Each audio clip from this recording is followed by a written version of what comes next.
ಸುಮಾರು ಒಂದು 15 ವರ್ಷದಿಂದ ಜೇನು ಕೃಷಿ ಮಾಡ್ತಾ ಬಂದಿದೆ.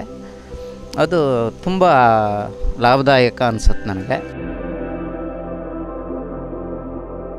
ಬರೀ ಕೃಷಿಕನಲ್ಲದೆ ಇತರೆ ಬೇರೆಯವರು ಸಮೇತ ಜೇನನ್ನು ಸಾಕ್ಬೋದು. ಬಾಕ್ಸ್ ಅಂದರೆ ಇದಿಷ್ಟು ಸಂಸಾರ ಕೋಣೆ, ಇಷ್ಟನ್ನು ಮಾತ್ರ ಕೊಡ್ತಾರೆ ಅವರು ಫಸ್ಟಿಗೆ. ನಮಸ್ಕಾರ ವೀಕ್ಷಕರೇ, ಇಂದಿನ ಈ ಕಾರ್ಯಕ್ರಮದಲ್ಲಿ ಲಾಭದಾಯಕ ಜೇನು ಕೃಷಿ ಬಗ್ಗೆ ಒಂದಷ್ಟು ಮಾಹಿತಿಯನ್ನು ತಿಳಿದುಕೊಳ್ಳೋಣ. ನಮಸ್ಕಾರ, ನಾನು ಗಣಪತಿ ಹಾಂಡ ಅಂತ ನನ್ನ ಹೆಸರು. ನಾನು ಉಡುಪಿ ಕಡೆಯವನು.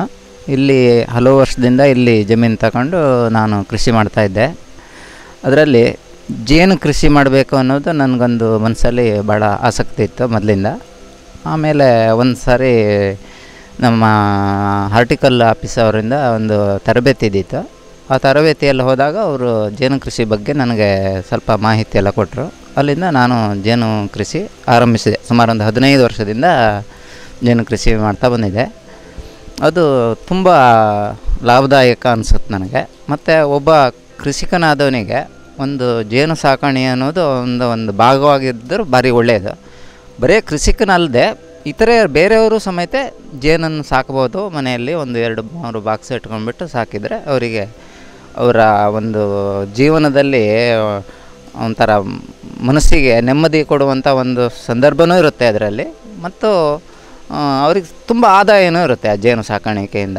ಅದರಿಂದ ಅದನ್ನು ಅವರು ಆ ಜೇನು ಸಾಕಾಣೆಯನ್ನು ಎಲ್ಲರೂ ಮಾಡಿದ್ರು ಒಳ್ಳೆಯದು ಅನಿಸುತ್ತೆ ನನಗೆ.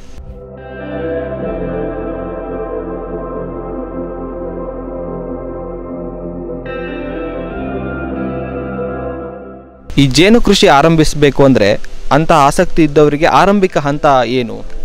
ಜೇನು ಕೃಷಿ ಮಾಡಬೇಕಂತ ಆಸಕ್ತಿ ಉಳ್ಳವರು ಅವರು ಜೇನು ಕೃಷಿ ಮಾಡಬೇಕಂತೇಳಿ ಏನಾದ್ರು ಮನಸ್ಸಲ್ಲೇ ನಿರ್ಧಾರ ತಗೊಂಡ್ಬಿಟ್ರೆ ಅವರು ಪ್ರಾರಂಭದಲ್ಲಿ ಜೇನು ಬಾಕ್ಸ್ಗಳು ಬೇಕಾಗುತ್ತೆ.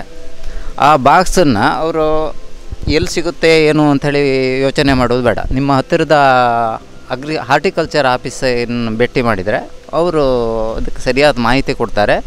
ಮತ್ತು ಸುಮಾರು ಸೆಪ್ಟೆಂಬರ್ ತಿಂಗಳಲ್ಲಿ ಅವರದ್ದೊಂದು ಅಪ್ಲಿಕೇಶನ್ ಕೊಡೋ ಒಂದು ಪರಿಪಾಠ ಇರುತ್ತೆ. ಆವಾಗ ಒಂದು ಅಪ್ಲಿಕೇಶನ್ ಕೊಟ್ಬಿಟ್ರೆ ನಿಮ್ಮ ಅಡ್ರೆಸ್ ಕೊಟ್ಟು ಅವರು ಅದನ್ನು ಸಾಲ್ವ್ ಮಾಡ್ತಾರೆ. ಆವಾಗ ನಿಮಗೆ ನಿಮ್ಮ ಹೆಸರಲ್ಲಿ ಅವರಿಗೆ ಅವರು ಎಷ್ಟು ಬಾಕ್ಸ್ ಅಂತೇಳಿ ನೀವು ಹೇಳಿರ್ತೀರೋ ಅಷ್ಟು ಬಾಕ್ಸು ಅವರು ಹುಳ ಸಮೇತ ಅವರು ನಿಮಗೆ ಕೊಡ್ತಾರೆ.